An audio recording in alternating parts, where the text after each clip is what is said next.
I never thought I would have to fight for the simple right to drive up my own driveway. But when that HOA Karen parked her SUV across the narrow entrance to my lake cabin ranch, glaring at me like she owned the place, I knew this wasn't just about a driveway anymore. It was about respect, freedom, and standing my ground. That day, I put the plow on my old truck, pointed it straight ahead, and let her know I was done playing nice. Let us know where you're watching from today. And if you're new here, don't forget to like this video and subscribe to join our growing community. I had been gone for nearly 3 weeks, spending time in the city to handle some work and gather supplies. By the time I drove my old Ford pickup toward the lake cabin, the sun was already slipping behind the tree line, painting the horizon with that soft orange glow I had always loved. My cabin sat on a stretch of land that belonged to my family for over 60 years, a place where I could breathe without hearing the constant chatter of HOA board members or the barking of their pointless rules. But that day, as I turned onto the gravel path leading to my cabin, my jaw tightened. A shiny silver SUV was parked sideways right across my driveway. It wasn't just blocking my path. It was parked like someone had dropped a boulder on my road just to prove a point. I stopped my truck, letting the engine idle as I stared, half expecting the driver to move. When the door of the SUV opened, out came a woman with a bright red blazer, her chin tilted up like she was about to auction off my property. It was Karen. Not just any Karen, but the one who had been the thorn in my side since last spring. She was the self-appointed guardian of the HOA rules, which didn't even cover my land. She had no say over my property, but that never stopped her from trying. With a smirk on her face, she crossed her arms and said, "You can't drive in here today. We have a community event, and this road is for residents only." I let out a laugh, the kind that comes from deep in your chest when someone pushes you too far. "Ma'am, this is my land. That road you're standing on, it's mine. And if you don't move that SUV, you're about to find out just how much I value my driveway." Her eyes narrowed like she was measuring my patience. "We all have to follow the rules. This isn't just about you. It's about the community." I stepped out of my truck, the gravel crunching beneath my boots. "Karen, I don't live under your HOA. Your rules don't mean a damn thing here. You're trespassing." She raised her phone like a weapon. "If you so much as touch my car, I'm calling 911. For a moment, I just stood there, feeling the cool evening air whip past my face. I wasn't going to play her game, but I wasn't backing down either. "Call them," I said. "I'll be here, waiting.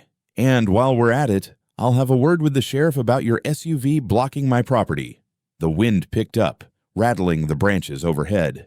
She didn't expect me to stand there so calmly. I could see it in her eyes.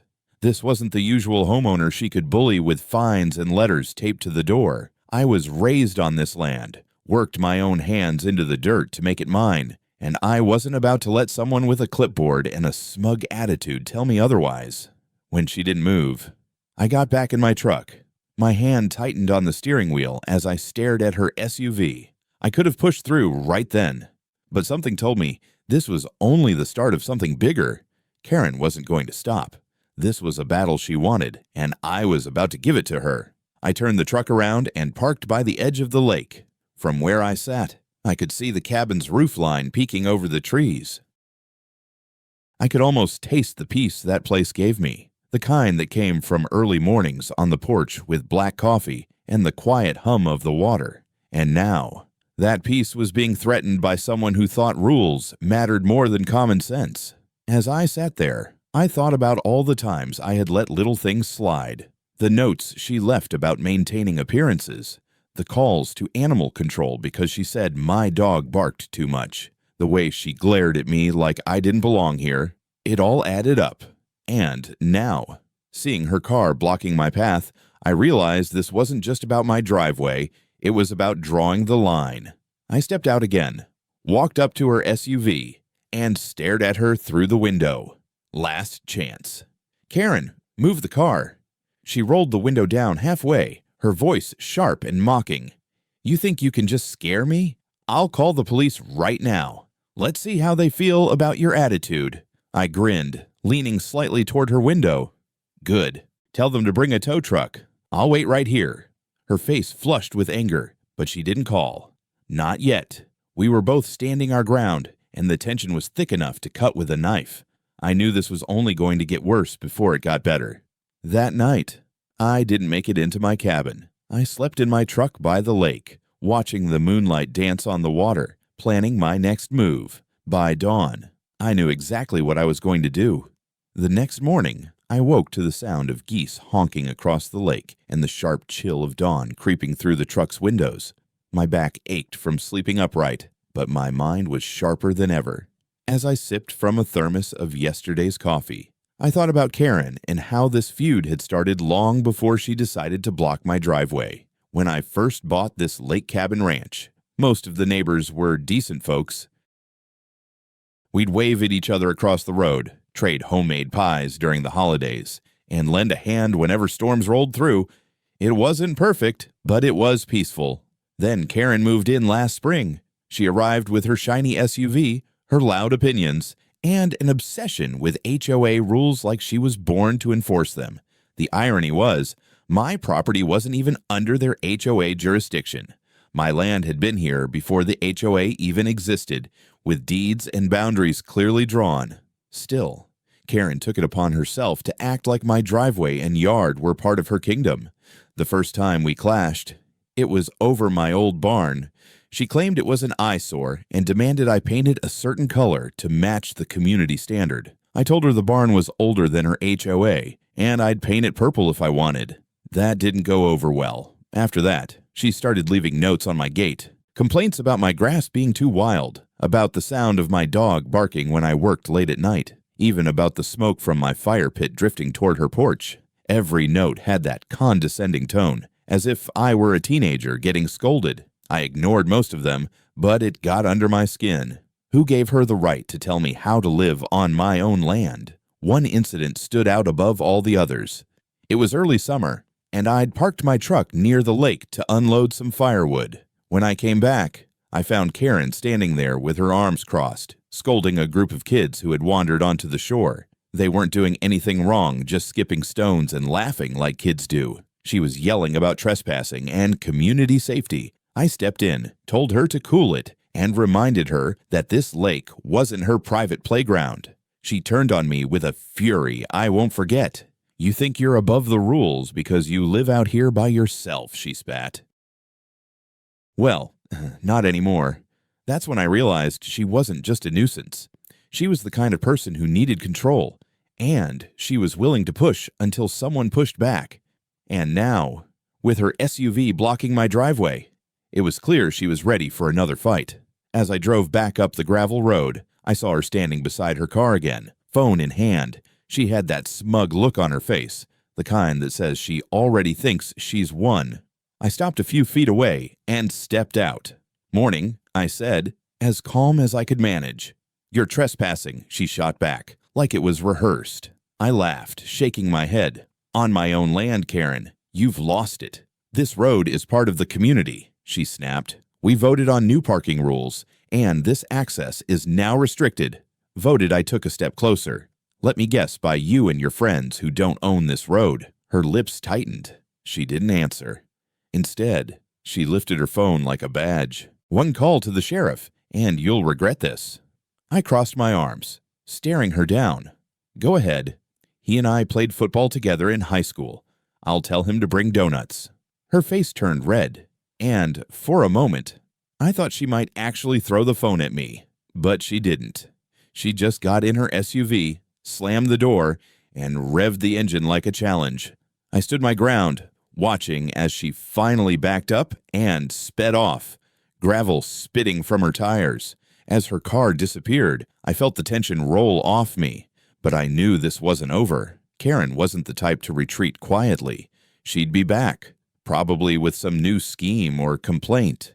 That's when I decided I needed to prepare, not just for the next argument, but for a full-blown battle if it came to that. I spent the rest of the day at the cabin, patching up the porch and clearing out brush, all while keeping an eye on the road.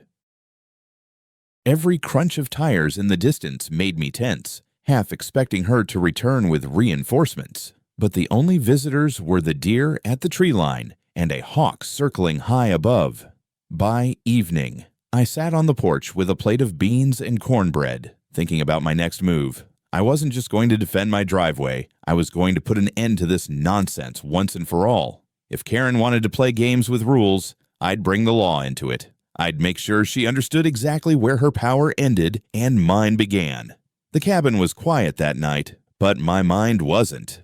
I knew tomorrow would bring something new, and I was ready. The next morning, I woke up to the rumble of tires crunching on gravel, or for a moment, I thought it was a delivery truck, or maybe a neighbor passing through.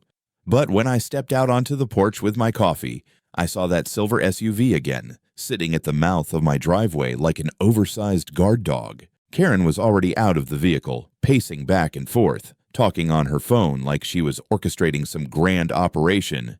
"Yeah, officer, he's threatening me," she said loud enough for me to hear. "This man is blocking community access. You need to send someone down here right now." I nearly laughed out loud. Threatening her, I hadn't even spoken to her yet this morning. I set my coffee cup on the porch railing and walked toward the gate, slow and steady, my boots kicking up small clouds of dust. "You really called the cops?" I asked. My voice was calm, but there was a steel edge in it.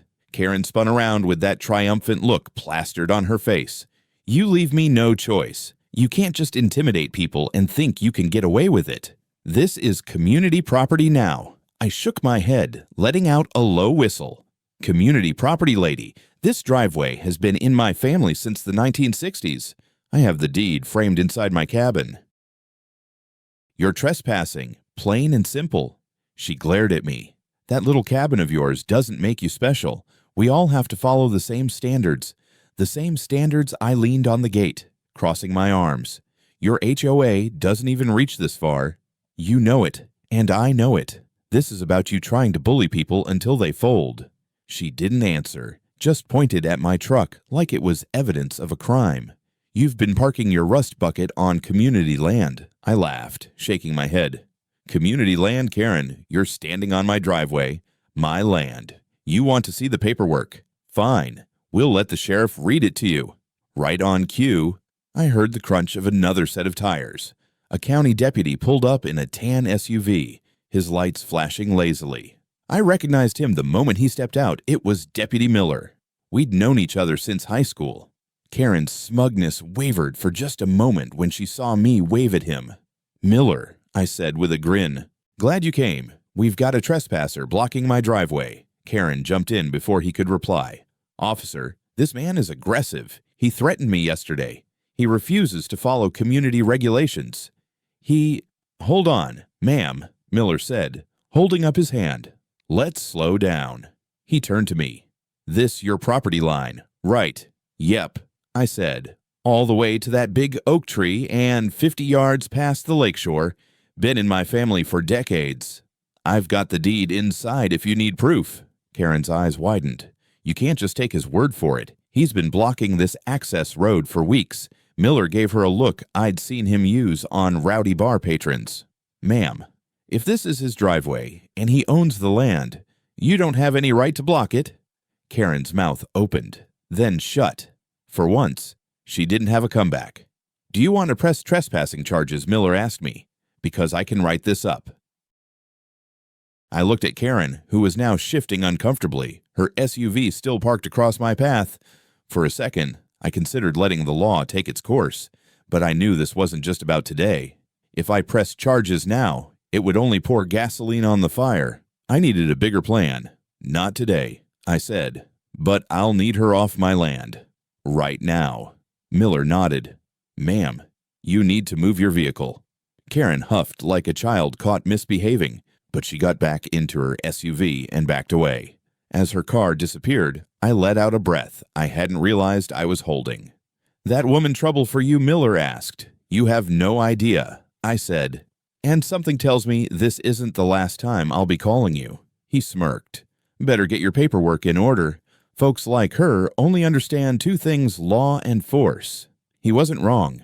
That evening, I sat at my kitchen table with a pile of old deeds, maps, and property surveys. If Karen wanted to play legal games, I'd make sure I was ready to hit her twice as hard. It wasn't just about my driveway anymore. It was about setting boundaries she couldn't cross. By the time the sun dipped below the trees, I had a plan forming in my mind. And if Karen thought yesterday's standoff was me being aggressive, she hadn't seen anything yet. After the showdown with Karen and the visit from Deputy Miller, I knew it was time to get serious. The woman wasn't going to stop with warnings or arguments. If I wanted real peace at my lake cabin ranch, I needed to back my words with hard facts and the kind of legal authority that couldn't be twisted or ignored. The next morning, I drove into town. My first stop was the county clerk's office. The building itself was an old brick structure with creaky wooden floors and the smell of paper and ink that had lingered for decades. Inside, I met with Mr. Henderson, a wiry man with silver hair and reading glasses that always slid to the end of his nose. He'd been working there for over 30 years, and he knew the ins and outs of every property line in this county. "Well, if it isn't Luke," he said as I walked in. "What brings you here? Don't tell me that Karen lady is causing you trouble again." I chuckled bitterly. "She's worse than ever. Parked her SUV across my driveway, called the cops, and claimed my road is community property. I need every document that proves she's full of it." Henderson pushed his glasses up and gave me a slow nod. "I figured it would come to this sooner or later. Let me pull the original deeds and easements." He disappeared into the back room, and I waited, tapping my fingers on the counter. When he returned, he had a stack of yellowed papers in a manila folder. "Here's the original land survey from the 1960s when your grandfather bought that place. See this line here?" He pointed at a black inked border. "That's your driveway, clear as day. HOA jurisdiction stops half a mile before your property. They don't have a leg to stand on." I grinned, feeling a surge of relief. "Mind making me certified copies? I want these ready for when she tries something again." "Already on it," he said with a smile. While the copies were being made, I asked Henderson a few questions about property rights. He told me something that sparked an idea because I owned the easement leading to the cabin. I had the legal right to control who could access it. If I wanted to, I could post signs, build a gate, even ban vehicles like hers from coming through. That got my wheels turning. After leaving the clerk's office, I drove over to see an attorney, Marlene Walker, who had handled a few cases for me in the past. She was sharp as a tack, with a reputation for cutting through legal nonsense like a hot knife through butter. I laid out the situation, from Karen's constant harassment to the recent standoff. She listened carefully, jotting down notes, then looked at me with a wry smile. "She doesn't have a case. In fact, if she keeps trespassing or blocking your driveway, you could file a civil complaint and seek damages. I can draft a formal notice warning her to stay off your property." "That's exactly what I need," I said. "Something official that'll wipe that smug grin off her face." Marlene leaned back in her chair. "You know, these HOA types count on intimidation. They throw around fake rules and hope people don't push back. You, on the other hand, have all the legal cards."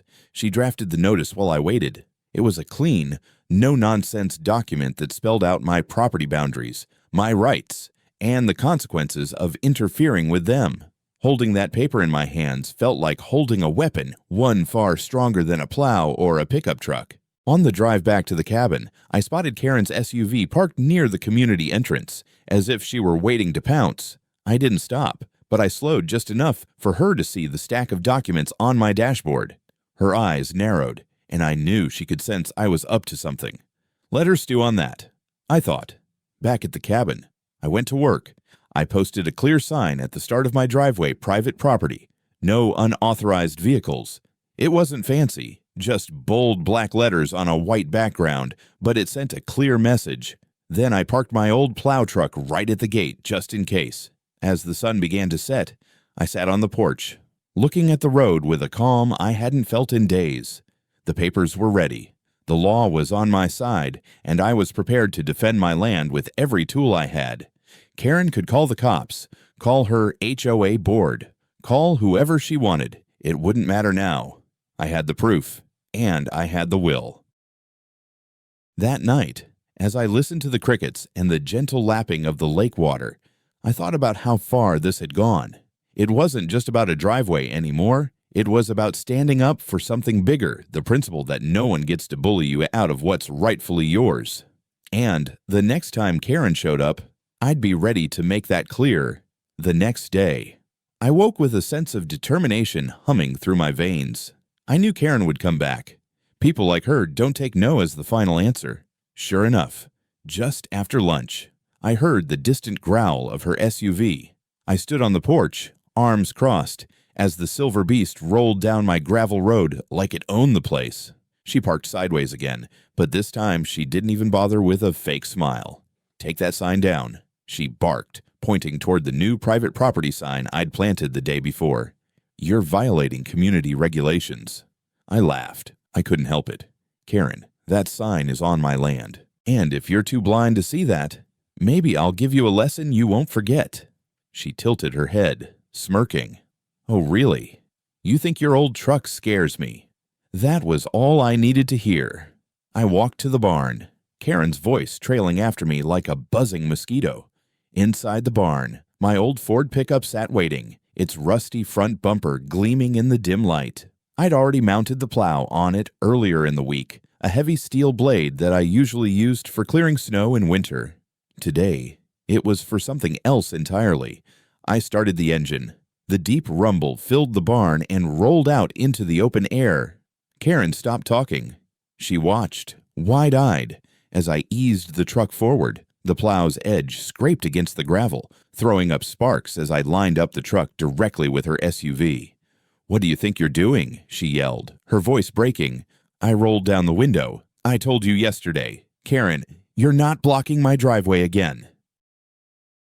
"You wouldn't dare," she hissed, holding her phone up like a weapon. "I'm filming this. You'll regret it." I grinned, inching the truck closer. "Good. Make sure you get my good side." The plow's blade came within a foot of her bumper. She panicked, scrambling to get back into her SUV. I kept creeping forward, slow and steady, letting the metal edge push a pile of gravel closer and closer to her tires. My heart was pounding, but I didn't waver. This wasn't about violence or destruction. It was about showing her that I wasn't bluffing. "You're insane," she screamed from inside the SUV. "I'm calling 911 again." "Go ahead," I said, loud enough for her camera to catch it. "Tell them how you blocked my driveway and got plowed out of the way." Finally, she threw the SUV into reverse, tires spitting rocks as she backed up and tore off down the road. I stopped the truck and sat there, breathing hard. My hands trembled not from fear, but from the rush of standing my ground. For the first time in weeks, I felt in control. After Karen sped off, I parked the truck right at the end of the driveway like a barricade. I wasn't going to give her a second chance to play these games. Then I called Deputy Miller, just to make sure my bases were covered. "She blocking you again?" Miller asked when he picked up. "Not anymore," I said with a chuckle. "Let's just say I encouraged her to leave." There was a pause on the line, then a low laugh. "Luke, I can't officially condone whatever you just did, but I'm glad you're standing your ground. If she files a complaint, you've got the paperwork to back you up." "Exactly," I said, "and I'll be ready for her next move." By evening, the road was quiet again. I sat on the porch with a fresh cup of coffee, watching the sunset stain the sky with shades of gold and crimson. For the first time in days, I felt like my cabin was truly mine again, but I also knew Karen wasn't finished. People like her don't walk away. They plot, they scheme, and they come back harder. And when she did, I'd be ready with more than just a plow. I had the law, the sheriff's support, and enough grit to outlast anyone who tried to push me around. That night, I barely slept. Not because I was worried, but because my mind was working on the next step. Karen's little war had pushed me to dig deeper, to make sure I never had to face this nonsense again. Tomorrow, I would take my fight straight to the HOA board, using every legal tool at my disposal. This wasn't just about a driveway anymore. It was about drawing a line in stone, not sand, and making sure everyone saw it. 2 days after the showdown with my plow truck, I thought maybe Karen had finally gotten the hint. The driveway stayed clear, and the air around the lake was still. broken only by the chirping of crickets and the occasional splash of fish breaking the surface. I was fixing the loose boards on the porch when I noticed something unusual near the gate, a crisp white envelope tucked under the latch. There was no stamp, no return address, just my name scribbled in heavy, angry handwriting. I tore it open and skimmed the contents. My jaw tightened as I read through the letter. It was written on official-looking HOA letterhead, loaded with accusations and threats. According to the letter, I owed community violation fees for aggressive conduct, blocking community access, and unauthorized signage. They even threatened to place a lien on my property if I didn't pay up within 10 days. The absurdity of it all made me laugh out loud. My land wasn't under their jurisdiction, and I had the proof. But this was Karen's style bully tactics, intimidation, and empty threats dressed up to look official. By mid-afternoon, I spotted Karen's silver SUV parked by the community clubhouse, flanked by a couple of her allies. They stood in a tight circle, pointing toward my cabin as if they were planning a military operation. I could practically hear her scheming voice from a distance, talking about enforcing standards and teaching me a lesson.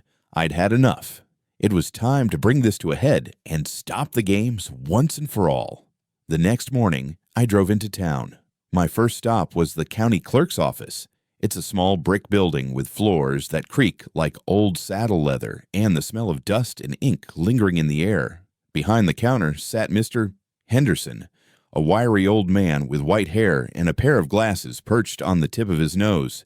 He had been managing property records for decades and knew every land boundary in the county like the back of his hand. "Well, if it isn't Luke," Henderson said with a knowing smile as I walked in. "Let me guess, this is about that HOA woman bingo," I said, tossing the letter onto the counter. "She's blocking my driveway, sending fake violation notices, and threatening legal action. I need every document that proves she has zero authority over my land." Henderson chuckled. "I figured it'd come to this. I'll get the original deeds and surveys. This won't take long." He returned with a stack of worn papers, spreading them out on the counter like a poker hand. "Here's the land survey from 1962, back when your grandfather bought the property. This line here," he pointed with a bony finger, "shows your driveway, clear as daylight. Their HOA doesn't even touch this area. They're bluffing. Can I get certified copies?" I asked, already knowing the answer. "Of course," Henderson replied, "if they give you trouble again. Wave these in their face, or better yet, hand them to the sheriff." With copies of the deeds in hand, I headed straight to Marlene Walker's law office. Marlene had handled a couple of disputes for me years back and was known for her sharp mind and iron will. She read through the HOA letter, her lips curling into a smirk. "This is garbage," she said flatly. "They don't have jurisdiction, and they know it. I'll draft a cease and desist letter for you. If they step 1 foot over the line again, we'll file for harassment and trespassing. That's exactly what I need." I said, "Make it airtight." Marlene's pen scratched across the paper, and within half an hour, I was holding a letter that spelled out every legal fact in black and white. It stated beyond a doubt that Karen and her HOA had no authority over my driveway, no right to demand payment, and no claim to my land. When I got back to the cabin, Karen was waiting. Her SUV was parked just off the road, and she stormed toward me the second I stepped out of my truck. "You think that plow stunt scared me?" she said, jabbing a finger in my direction. "We're fining you $500 for harassment." I didn't even flinch. I held up the legal notice from Marlene like a badge. "Funny thing, Karen, according to the county and my attorney, you and your HOA don't own a single inch of this road. You don't have the authority to fine me for anything." Her face twisted as she tried to read the document. This can't be right." "Oh, it's right," I said firmly. "You step onto my property again, and I'll have you charged for trespassing. The sheriff's already been here. He knows exactly what's going on." For the first time, I saw the confidence drain from her eyes. She stammered something about rules and community safety, but the words rang hollow. "This isn't over," she finally snapped. "Oh, I think it is," I said, my voice steady, "because I'm done letting you push me around." She turned on her heel, got into her SUV, and tore off down the road. A few hours later, I saw two of her allies standing near the property line, muttering and pointing at my cabin. I didn't confront them. Instead, I pulled out my phone, filmed them, and called out, "Smile" for the camera. My lawyer loves this kind of evidence. They scattered like scared chickens. That evening, I sat on my porch with my dog curled up beside me, a cold beer in hand. The sky turned pink and gold as the sun set, and for the first time in weeks, I felt a real sense of calm. But I knew Karen's pride wouldn't let her stop here. People like her always make one last desperate move before they realize they've lost. And I was ready for it. I didn't have to wait long for Karen's final move. The very next afternoon, a thick envelope arrived, delivered by hand. This time, the HOA board had signed it themselves, with Karen's name at the bottom in bold ink. They weren't just threatening fines anymore. They claimed that unless I removed my obstructions and complied with community guidelines, they would pursue legal action and permanently restrict my access to the lake road. That was the last straw. I had spent weeks tolerating Karen's games, but this was more than I was willing to swallow. I called Marlene Walker immediately and read every word of the letter over the phone. Marlene laughed, but it wasn't a friendly laugh. They're bluffing. Luke, I'll draft something that'll make them think twice before they ever put their names on a piece of paper like that again. By that evening, Marlene had prepared a legal notice so sharp it could cut glass. The document didn't just threaten action, it laid out the consequences if they so much as touched my property or tried to enforce their fake rules again. We were talking about fines for harassment, damages for obstruction, and a full-blown lawsuit if necessary. I drove into town the next morning to have the notice notarized. Then, I made my way to the HOA clubhouse where I knew Karen and her friends held their little meetings. I parked my truck right out front, plow still mounted like a battering ram, and stepped inside. The room went quiet the moment I walked in. Karen was sitting at the head of the table, her face pale but defiant. She crossed her arms and said, "You're trespassing." I smiled, leaning against the doorway. "That's funny. Seems to me you're the ones who've been trespassing for weeks. Here's the deal." I placed the legal notice on the table, sliding it toward her. "Read it. Every word. Because the next time you set foot on my property or block my driveway, it'll be the sheriff hauling you out, not me asking nicely." Her face flushed as she scanned the first page. "This is outrageous," she muttered, but I could see the doubt creeping into her eyes. "Outrageous," I said. "What's outrageous is you thinking you can bully me with fake rules and phony fines. That stops today.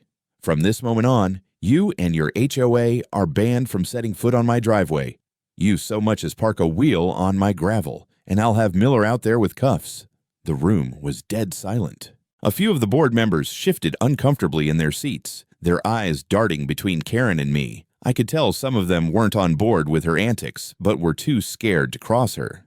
I leaned closer to Karen, my voice low but steady. "You want to keep playing games? Fine. I'll take this all the way to court. I'll win. And when I do, I'll sue you personally for every ounce of stress and time you've cost me. Are we clear?" Her lips tightened, but she didn't answer.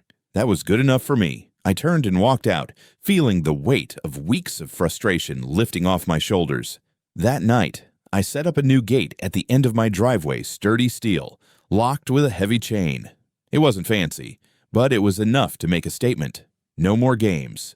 I posted another sign beside it, "Private access only. Violators will be prosecuted." The following morning, Karen came driving by, slowing down when she saw the new gate. Her face was a storm cloud, but she didn't stop. She didn't even roll down her window. She just kept going. And I knew then that I had finally won. For the first time in weeks, I slept like a rock. No tension in my shoulders. No wondering if I'd wake up to find my driveway blocked. My cabin felt like home again, quiet and unbothered, just the way my grandfather intended when he built it. But victory wasn't just about keeping Karen off my land. It was about the principle of it all, about knowing that I stood my ground when it mattered. I didn't cave, I didn't fold under pressure, and I didn't let someone's inflated sense of power trample on my rights. The next weekend, I threw a small get-together with a few neighbors who'd supported me through the ordeal. We grilled steaks by the lake, laughed about Karen's failed attempts at control, and toasted to the fact that sometimes the only way to deal with bullies is to stand taller than they expect. One neighbor, old Tom, who lived down the road, clapped me on the back and said, "You did what all of us wish we'd done years ago. You told that HOA to shove it." I grinned. All it takes is a plow truck and a little backbone. Karen never returned to my driveway after that, whether it was because of the legal notice, the gate, or just the realization that I wasn't going to budge. I didn't care. The war was over, and I had my peace back. The following week was the quietest I'd experienced since Karen first decided to turn my life into her personal battlefield. No SUV blocking my driveway, no angry letters tucked under the gate, and no HOA board members prowling around with clipboards. For the first time in weeks, I felt like I could breathe again. I woke early that Sunday morning to the gentle light of dawn spreading over the lake. The water was glassy, reflecting the pink and gold sky, and a cool breeze carried the scent of pine through the open window. I brewed a pot of black coffee, stepped onto the porch, and just stood there for a long moment, soaking in the silence. It was the kind of peace I had almost forgotten. The new gate at the end of my driveway glinted in the morning sun, solid and unmoving. I'd installed it with my own two hands, welding the hinges and setting the posts deep into the ground. It wasn't just a gate, it was a line drawn in steel that told the world, "This is mine. Respect it." For the first time in a long time, I felt like the land was truly my sanctuary again. Later that day, I walked down to the lake with my dog trotting beside me. The water was cool and clear, and I sat on the old wooden dock my grandfather had built decades ago. I could almost hear his voice telling me, "Luke, if you don't stand up for your land, no one will." Those words had never felt truer than they did now. I thought about everything that had happened, the shouting matches, the plow truck standoff, the legal battle that finally brought it all to a close. It wasn't just about a driveway or an HOA anymore. It was about a principle, the belief that we have to stand our ground when someone tries to strip away what's ours. Karen had pushed me to my limit, but she had also reminded me of who I was, a man who doesn't back down when he's in the right. A few neighbors stopped by that afternoon. Tom, the old-timer from down the road, brought over a jug of sweet tea and sat with me on the porch. "Well, Luke," he said, grinning, "looks like you gave that HOA a lesson they won't forget anytime soon." I didn't want to fight, I admitted, sipping my coffee, but I wasn't about to let someone like Karen take away the peace I've worked for, this land. It's part of who I am. Tom nodded, his weathered face softening. "You know, a lot of folks around here respect what you did." Not everyone has the guts to stand up to those people. Most just roll over, pay the fees, and hope the trouble stops. You showed them you can't be bullied. We spent the afternoon talking, watching the sun move across the sky. By evening, I lit a fire in the pit by the shore. The flames cracked and popped, sending sparks up into the twilight. I grilled a couple of steaks, and Tom stayed for dinner. As we ate, I felt a sense of gratitude, not just for the food and company, but for the simple fact that I had held on to something worth fighting for. The next morning, I walked the property line, checking the fence and the new private access only signs I'd posted. Everything was in place. The gravel driveway stretched before me, untouched and clear, leading to the cabin that stood as a symbol of my family's grit and resilience. As I stood there, I realized something Karen hadn't won a single thing, but she had given me a new perspective. I understood more than ever how important it is to know your rights, to prepare, and to fight when necessary. I wasn't just defending a driveway, I was defending the peace and freedom this land gave me. That evening, I sat on the porch with my dog curled at my feet, watching the last light fade over the lake. The sky turned shades of deep orange and purple, and the world grew quiet, except for the soft hum of crickets. I felt an ache of contentment settle in my chest. Looking back, I didn't regret a single thing, not the plow showdown, not the heated words, and not the countless trips to the clerk's office. All of it had led to this moment of peace.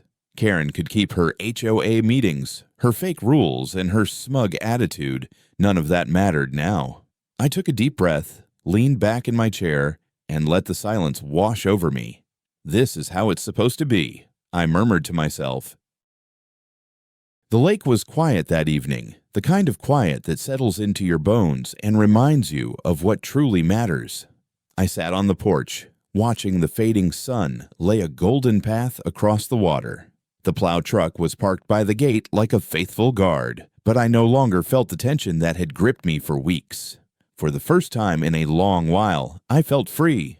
I thought of my grandfather, the man who had built this cabin with his own hands. He used to say, "Land isn't just soil and trees. Luke, it's a piece of your soul. Protect it."